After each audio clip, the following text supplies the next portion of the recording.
सदस्य जयंतजी पाटील साहेब. मी शेवटचाच असेल तर इतरांना जायला परवानगी द्या आपण, म्हणजे मग आपण पण लवकर कन्क्लूड करा अशी विनंती आहे. अध्यक्ष महोदय, पिंपळे साहेबांना आधी बोल दे. नाही आपण बोला, संपवा. आपण हे करा, चालू करा. अध्यक्ष महोदय, इथं 6 महापुरुषांचे फोटो आहेत. त्यांनाही मगासपासून करमेना की एकही विरोधी पक्षाच्या वतीनं भाषण होईना झाले, त्यामुळे त्यांनाही जरा अपेक्षा एकतर्फी सभागृहात भाषण होतात असं वाटतं. म्हणून मी हे दुपारी झालं, आता संध्याकाळच्या सत्रात अध्यक्ष महोदय 293च्या सत्ताधारी पक्षाच्या प्रस्तावास विरोध करण्यास मी उभा आहे. रात्रीचे सत्र आहे आता. हां, रात्रीचं सत्र आहे. खरं तर अध्यक्ष महोदय, भारतीय जनता पक्षाचं 12 वर्षापासून सावरकर साहेब सरकार आहे देशात, आणि 12 वर्षात शेतकऱ्यांची काय अवस्था झाली आहे हे जगजाहीर आहे. काय कुठं लपून राहिलेलं नाही. अध्यक्ष महोदय, पण सत्ताधारी पक्ष अजूनही आमच्या आघाडीच्या सरकारने केलेल्या कामाची माहिती लपवण्यात किंवा त्याबद्दल थोडंसं खरं न बोलण्यात जास्त रस ठेवते. अध्यक्ष महोदय, खरं म्हणजे जे काय होतं त्याला देशात लोकसभेत जवाहरलाल नेहरू यांना दोष देण्यात येतो. तसंच आता राज्यात देखील व्हायला लागले असं वाटायला लागले. अध्यक्ष महोदय, 2014 पर्यंत असं प्रस्तावात सांगण्यात आलं की तत्कालीन शासनाने, राज्य शासनाने तिजोरीतून एकदाही कर्जमाफी नाही केली, आणि असं आपल्या विधान आलं. अध्यक्ष महोदय, मकरंद आबा इथं बसलेले आहेत, भरणे मामा आहेत, इथं बसलेले आमचे जिरवाळ साहेब आहेत, तिकडं मागे बसलेले आपले सत्यजित देशमुखांचे वडील होते. अध्यक्ष महोदय, 2008 मध्ये केंद्र सरकारने 72,000 कोटीची कर्जमाफी केली, आणि हे कर्जमाफी शरद पवार साहेब कृषी मंत्री असताना मनमोहन सिंगांच्या सरकारने केले. अध्यक्ष महोदय, 12 वर्षात तुम्हाला कधीच देशभर कर्जमाफी करता आली नाही, पण मनमोहन सिंग आणि शरद पवार साहेबांनी संपूर्ण देशाची कर्जमाफी केली. आणि राज्यातील त्यावेळी लोकसंख्या त्यावेळी कमी होती, 42,48,000 शेतकऱ्यांना त्यावेळी लाभ झालेला. त्यावेळी बैठका व्हायच्या, भूविकास बँकेचं कर्ज त्यात घाला, जिल्हा मध्यवर्ती बँकेची असल्या मध्यम मुदतीचं काय कर्ज राहिलं असेल त्यात घाला, अशा बैठका होऊन जमेल तेवढे पैसे शेतकऱ्यांचे थकलेले त्यात घालून या महाराष्ट्रात कर्जमाफी देण्याचं काम त्यावेळी झालं. त्यामुळं सरसकट कर्जमाफी. आमचे रोहित पवार मध्ये पंढरपूरला उपोषणाला बसले, आणि त्यांची मागणी काय होती? कर्जमाफी योजनेतील जाचक-अटी रद्द करा, 2019च्या कर्जमाफीचा लाभ घेतलेल्या शेतकऱ्यांना नव्या योजनेतून वगळण्याचा निर्णय मागे घ्या, आर्थिक संकटात असलेल्या शेतकऱ्यांना व्यापक दिलासा देण्यासाठी अतिरिक्त उपाययोजना कराव्यात, याच त्यांच्या मागण्या होत्या. अध्यक्ष महोदय, या ठिकाणी 2009 साली आघाडी सरकारनं जी कर्जमाफी कर्ज सवलत योजना राबवली, जे केंद्राच्या कर्जमाफीतून वंचित राहिले त्यांना राज्य सरकारने दिलासा दिलेला होता. आणि याच सभागृहामध्ये हर्षवर्धन पाटील साहेबांचं उत्तर रेकॉर्डला आहे, ते आपण थोडंसं बघावं. आज सुदैवाने भरणे मामा उत्तर देणार आहेत. मतदारसंघ तोच आहे आणि प्रवृत्ती काय आहे हे त्यांच्या उत्तरात कळेल. आणि हर्षवर्धन पाटलांनी जे उत्तर दिलं त्याच्याच बरोबरीचं किंवा त्याच्यापेक्षा जास्त उत्तम, लिबरल, उदार, शेतकऱ्यांना मदत करणारं निर्णयात्मक उत्तर तुम्ही द्याल अशी अपेक्षा करतो. अध्यक्ष महोदय, 2009ला फयान चक्रीवादळ आलं, केंद्र सरकारने 1300 कोटी चटकन दिले. 2020ला निसर्ग चक्रीवादळ आलं, 268 कोटी फक्त महाराष्ट्राला मिळाले. अध्यक्ष महोदय, खरं म्हणजे पंजाबराव देशमुख 2009 ते 14 पंजाबराव देशमुख व्याज सवलत योजना ही आम्ही राबवली. या 3 लाखापर्यंत पीक कर्जासाठी 3% दराने व्याज सवलत देण्याचा निर्णय घेण्यात आला. आता जे आपण 50,000 रुपये प्रोत्साहनपर देत आहोत ते या योजनेच्या आधारेच आहेत असं मी म्हणेन.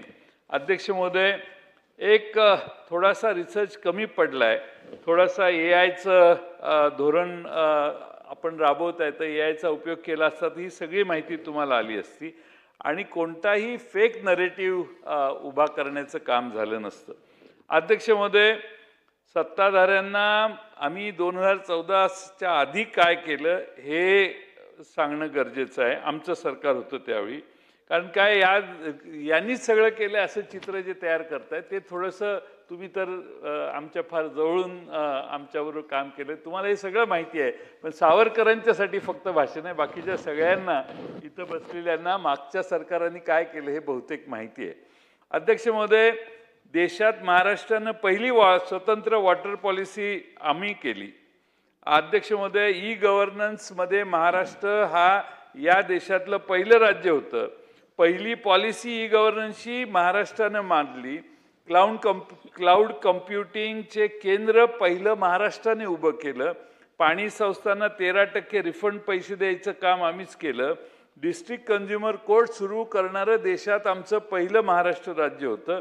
अध्यक्ष महोदय, मोठी यादी आहे, आता वेळ कमी, आपण मगाशीच सांगितलं त्यामुळं बाकीची यादी वाचून वेळ घेत नाही. पण अध्यक्ष महोदय, 12 वर्षात महागाई सावरकर किती वाढली? पेट्रोल डिझेलचे दर कमी होणार का नाही? आता अध्यक्ष महोदय, आज आंतरराष्ट्रीय बाजारपेठेत कच्च्या तेलाचे भाव $78 प्रति बॅरल आहे, पण देशातील सरकारने काही कपातच केलेली नाही. दर खाली गेले. आता बॅरलचे दर ताबडतोब दर कमी झाले पाहिजेत. अध्यक्ष महोदय, नेमकं मध्यमवर्गीय आणि सगळ्यांच्या खिशातून पैसे काढायचा जो उद्योग भारतभर चालू आहे, कर पेट्रोल आणि डिझेल आणि गॅसवर लावून, अध्यक्ष महोदय, 240-45 लाख कोटी रुपयाचं कर्ज भारतावर आहे. आपणही आता 11 लाख कोटीच्या पलीकडे गेलेलो आहे. त्यामुळे अध्यक्ष महोदय, समस्या ही आहे की हे कर्ज फेडायचं कसं? तर पेट्रोल आणि डिझेलच्या करातनं जे पैसे गोळा करता तुम्ही, त्यातनं तुम्ही आता कर्ज फेडायचं काम करताय. अध्यक्ष महोदय, महागाई एवढी वाढली आहे, 60 रुपयाचं पेट्रोल 112च्या वर गेलंय. इथेनॉलचे प्रमाण जास्त वाढल्यावर आम्हाला वाटलं जरा पेट्रोल दर कमी होईल, पण तसं काय होत नाही. डिझेल मिळत नाही म्हणून शेतकरी त्रस्त आहे.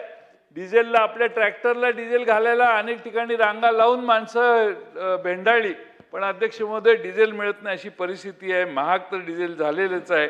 अध्यक्ष महोदय, आता काही झालं तर पाकिस्तानमध्ये 400 रुपये पेट्रोलला दर गेला. आता कोण गेले पाकिस्तानमध्ये? तुमचा संबंध पाकिस्तानची असला तर आम्हाला माहीत नाही, पण आम्हाला काय माहिती, आम्हाला आमचा विषय, आम्हाला इथं आटपणं सगळं, आणि पाकिस्तानला जाऊन त्यांच्या पेट्रोलचा दर सांगायचा आम्हाला, ही तुलना योग्य नाही. आपली तुलना आपल्याशीच केली पाहिजे. अध्यक्ष महोदय, माझ्या माहितीनं या जगात, आशिया खंडात भारताची करन्सी रुपया हा आशियातील सर्व देशांपैकी सगळ्यात वीक परफॉर्मन्स आपल्या भारतीय रुपयाचा झालेला आहे. मला काय आता आर्थिक परिस्थितीवर देशाच्या बोलून वेळ घ्यायचा नाही, आपला आदेशच आलेला आहे म्हणून. पण अध्यक्ष महोदय, 12 वर्षापूर्वी $1 60 रुपयाला मिळत होता, तोच आता 95 रुपयाला का 96 रुपयाला गेलाय. 1 तोळा सोनं त्यावेळी 26,000 रुपयाला मिळत होतं, आज 1.5 लाखाला सोनं गेलंय. अध्यक्ष महोदय, म्हणजे मला हे सांगायचं नव्हतं, पण चुकीचं नरेटिव्ह सतत सांगणं, म्हणजे आता हे जो ठराव आहे, तो ठराव हा प्रचारकीचाच ठराव आहे असं माझं मत आहे. तुम्ही कर्जमाफी केली, ती कर्जमाफी मिळायच्या आधीच स्वतःचं कौतुक करून घेण्यासाठी हा ठराव आहे असा समज जनतेचा महाराष्ट्राचा होतो. माझा समज तसा नाही आहे सावरकर साहेब, माझं मत तुम्हाला माहिती आहे. पण जनतेला काय वाटतं, अजून हातात पैसे नाहीत तर ठराव मांडून कर्जमाफीची कौतुक करण्याचा कार्यक्रम आहे. आणि दुसऱ्या बाजूला रोज सकाळ संध्याकाळ तोडाफोडी पक्षांची चालू आहे. मी तर आता सांगेन तुम्हाला की एक ऑनलाईन कॉलेजमध्ये ऑनलाईन प्रवेश असतो की नाही, तसं पक्षाचा एक ऑनलाईन प्रवेशाचा प्लॅटफॉर्म सुरू करा आणि ऑनलाईन प्रवेश द्यायला सुरुवात करा. इतके प्रवेश तुमच्याकडे व्हायला लागलेले आहेत की काय चिंताच करायची काय गरज नाही अध्यक्षमध्ये. आणि म्हणून अध्यक्षमध्ये एका अहवालात जगात असं सांगण्यात आलेलं आहे की भारत हा ऑटोक्रॅटिक डेमोक्रेसी व्हायला लागलेला आहे आणि देशात आता लोकशाही राहिलेली नाही. गॅस स्वस्त होणार होतं पण काही झालं नाही. 12 सिलेंडरचे 4 सिलेंडर केले तरी माणसं गप्प आहेत. माणसांनाही काही फार वाटत नाही. तुम्ही जे कराल त्याला आता सगळे मान्यता देत आहेत. तुमची लोकप्रियता एवढी आहे तुमची की 12 सिलेंडरचे 4 केले तरी कोणी रस्त्यावर नाही. 4 सिलेंडरचं शून्य केले तरी काही होणार नाही. त्यामुळं अध्यक्ष महोदय, ही जी परिस्थिती आहे ती शेतकऱ्याचा फार प्रश्न हळूहळू अध्यक्ष महोदय सगळ्यात शेवटच्या स्तराला शेतकरी आहे आणि म्हणून शेतकऱ्याची कर्जमाफी फार महत्त्वाची आहे. 2021ला आमचं सरकार 19ला आलं, उद्धव ठाकरे मुख्यमंत्री होते, माझ्याकडे अर्थ खातं होतं. 1 महिना 7 जणच आम्ही मंत्री होतो. उद्धव ठाकरेंनी हट्ट करून मी म्हटलं सगळं मंत्रिमंडळ एक्सपांड होऊ दे, मग करू. नाही म्हटले, मी कमिटमेंट दिली आहे, पहिल्याच कॅबिनेटला झालं पाहिजे. ते 1-2 कॅबिनेट झाले आणि आम्ही महाराष्ट्रात कर्जमाफी केली अध्यक्ष महोदय. त्यात 2 लाखाची मर्यादा ठेवलेली. तुमचं पूर्वीच्या सरकारने एकदा 1.5 लाखाची केलेली, आम्ही 2 लाखाची मर्यादा केली. सरकार हे विसरतंय की 16 साली कर्जमाफीची योजना जी राबवलेली होती ती 1.5 लाखाची होती आणि अध्यक्षमध्ये यावेळेस पुण्यश्लोक अहिल्यादेवी होळकर योजना सुरू केली, त्यातही तुम्ही 2 लाखाचीच मर्यादा ठेवली आहे. असं काय एवढं मोठं काम केलंय की ज्यामुळे आपण कौतुक करण्यास पात्र झालेलं आहात? 2 लाखाहून अधिक कर्ज असणाऱ्यांनी आधी वरचे पैसे स्वतः भरायचे आणि मग 2 लाखापर्यंतचे माफ होईल कर्ज, अशी अट ठेवलेली आहे. म्हणजे वसुली करून द्यायचाच कार्यक्रम आहे. म्हणजे तुम्ही बँकांचे पैसे वसूल करायला ही योजना आणलेली आहे असा त्याचा अर्थ होतो. आणि त्यामुळं 2 लाखाच्या वर मी 4 लाख कर्ज असेल तर मला 2 लाख कधी मिळणार? वरचे 2 लाख भरले की मग 2 लाख मिळणार. हे सत्यजित बरोबर नाही आहे. दिलदार राजा दिलदार पाहिजे. 2 लाख कर्ज माफ, वरचं 2 लाख राहिले तर राहू दे, असा राजा पाहिजे. त्यामुळं कुठं ते कशात का जमा होते, पण तुम्ही पहिल्यांदा 2 लाख रुपये कर्ज माफी द्या. आज सावरकरांचं भाषण मी मगाशी त्यांना कन्क्लूड करू द्या लवकर. तिथं टीव्हीवर बघत होतो. साहेब, तुम्हालाही मतदारसंघात हे उपयोगी पडेल हे सगळे मुद्दे. मी मगाशी टीव्हीवर बघत होतो, सावरकर बोलतायत 1 तास झाला तरी काय भाषण संपे नाही. इतके शेतकऱ्यांचे प्रश्न त्यांनी आज मांडले. अभिनंदन आहे त्याचं.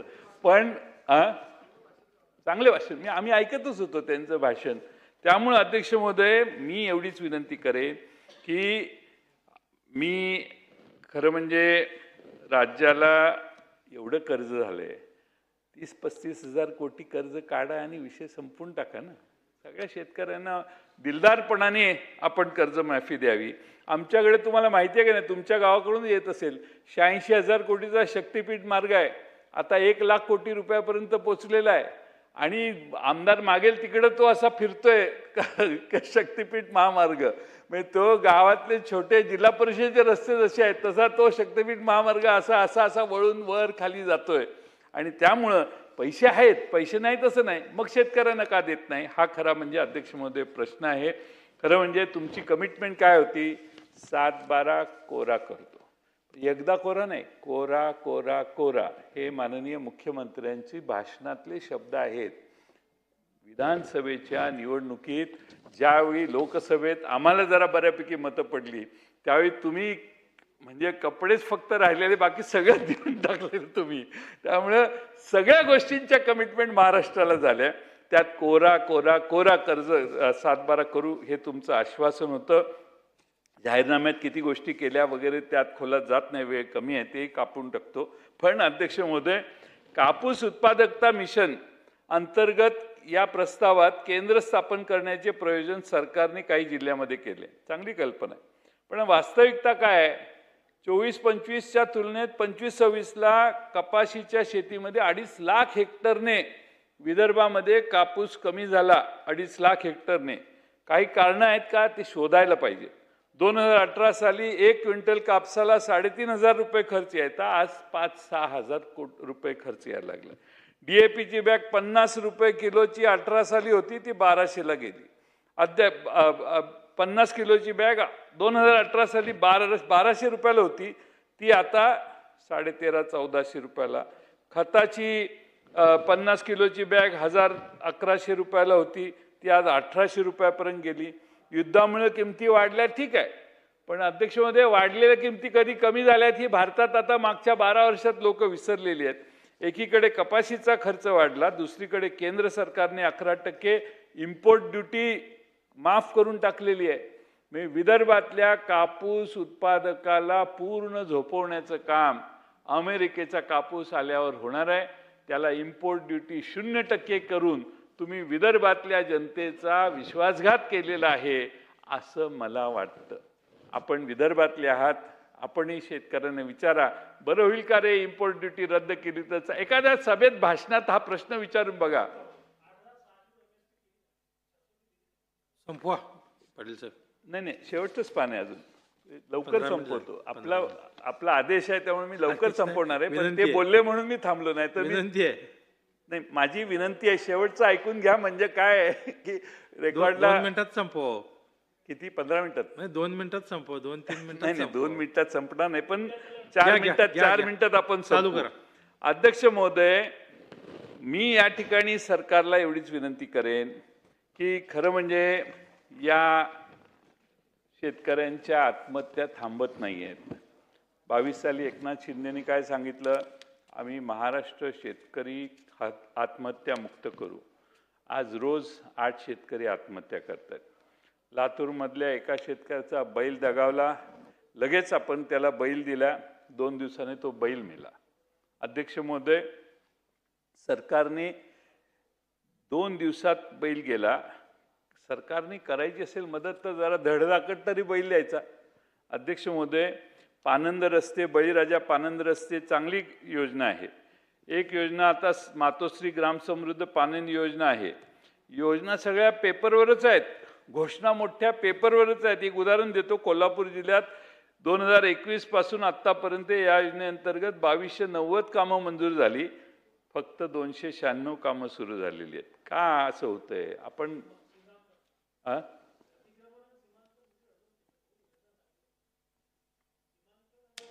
योजना चांगली आहे आणि हे करायला पाहिजे, पण 2290 माझ्या मतदारसंघात एक 200 रस्ते धरा मामा, आणि 200 रस्त्यात एका ठिकाणी पण अतिक्रमण येणार नाही. त्यामुळं सावरकर साहेबच उत्तर संपत आलं. सावरकर साहेबच उत्तर देत आहेत, त्यांना तुम्हाला उत्तर द्यायची संधी काय आहे असं दिसत नाही. पण मी वेळ कमी आहे म्हणून संपवतो. अध्यक्ष महोदय, पानंद रस्ता निधी मंजूर करताना सत्ताधारी पक्षाला 7.5 कोटी, अजितदादा आणि शिंदे गटाच्या पक्षांना आमदारांना 5.5 कोटी 30 लाख आणि विरोधकांना किरकोळ 2-2.5 कोटी रुपयात आपण ह्या योजना मंजूर केलेल्या आहेत. ठीक आहे, आमच्याकडे करा न करा तो तुमचा वक्त बदलता है तब देखेंगे, लेकिन किमान शिंदे गटाच्या आणि अजितदादांच्या आमदारांच्यावर तरी दुजाभाव करू नका. अध्यक्ष महोदय, लास्ट अर्धा मिनिट घेतो. अवकाळी पावसामुळे फळबागाचे मोठं नुकसान झालेलं आहे. नाशिक, जळगाव, धुळे इथं तुम्हाला फार राजकारणात निवडणुकात यश मिळाले, पण केळी बागायतदारांना सरकारनं वाऱ्यावर सोडले का असे लोक विचारतायत. कर्जमुक्त शेतकरी करायचा असेल तर ह्या मदती देखील त्वरित आपण जाहीर कराव्या अशी विनंती करतो. या प्रस्तावात मी धरणातली पाण्याची पातळी चिंताजनक आहे, दुष्काळाला आपल्याला तोंड द्यावं लागणार आहे, एल निनोचा आपल्यावर प्रचंड संकट आहे, सरकारची मला काही तशी तयारी दिसत नाही. आमच्या भागातले धरणं 31% या तारखेला होती, ती आता 23%वर खाली आणली आहेत. म्हणजे पाण्याचं मॅनेजमेंटही व्यवस्थित केलेलं नाही. त्यामुळे अध्यक्ष महोदय, रस्ते वगैरे ह्या सगळ्या कामातनं जर वेळ मिळाला तर महाराष्ट्रातल्या धरणांकडे जरा लक्ष द्या, दुष्काळाच्या बद्दल ठाम उपाययोजना करा आणि कर्जमाफी सरसकट करा. आणि 50,000 रुपये मागच्या वेळी आम्ही दिलेले, तुम्ही आता रेग्युलर कर्ज भरणाऱ्यांना किमान 1 लाख रुपये द्या. जे प्रामाणिक शेतकरी कष्ट करून तुमचे काही झालं, घरातलं सोनं देऊन कर्ज फेडतात किंवा परतफेड करतात, त्या शेतकऱ्याचं कौतुक करण्याची दानत सरकारने दाखवावी एवढीच विनंती करतो. आणि आपण मला बोलायला दिले, आपला मोठा उपकार मान्य करून धन्यवाद साहेब. आपण पुढेही असाच वेळ द्याल अशी अपेक्षा करतो आणि माझे 2 शब्द संपवतो. 293 अन्वये प्रस्तावावरील चर्चा आता संपली आहे.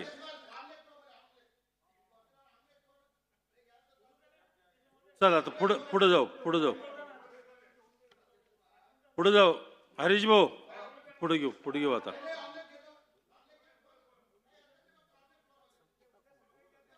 ऑनलाईन नाही, आता चर्चा संपली आपली. बोलणार आहे का तुम्ही?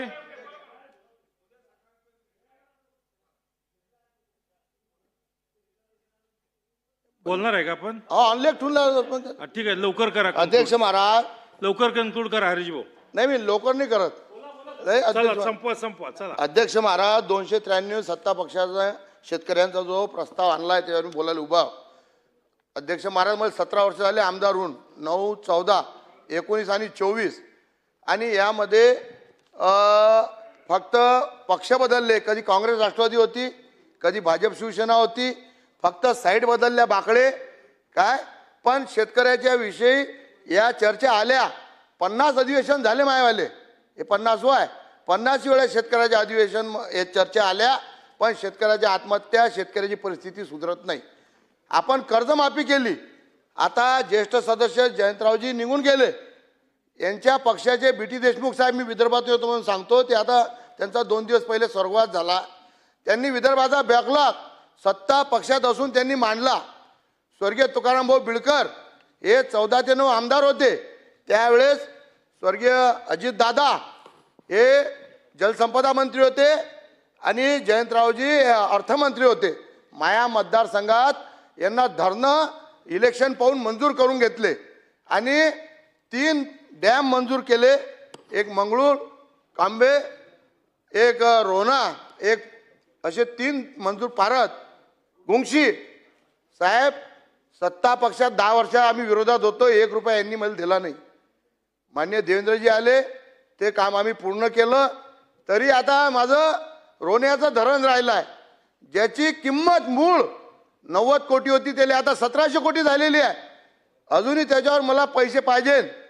आज सिंचनाच्या क्षमता वाढल्या पाहिजे धरण झाले तिथून पाईपलाईन झाली पाहिजे आणि शेती वलिताखाली आली पाहिजे तेव्हा शेतकऱ्याचं कधी भरी चांगलं होणार आहे. आणि जो माल होते माल तयार करते त्यासाठी त्यांनी गोडाऊन दिलं पाहिजे त्याला कांदा चार दिली पाहिजे. अध्यक्ष महाराज आता या ज्या विम्याच्या ज्या कंपन्या या किती फसव्यात 2023 मध्ये माझ्या मूर्तिजापूर मतदारसंघामध्ये प्रचंड नुकसान झालं. 3 दिवस सतत पाऊस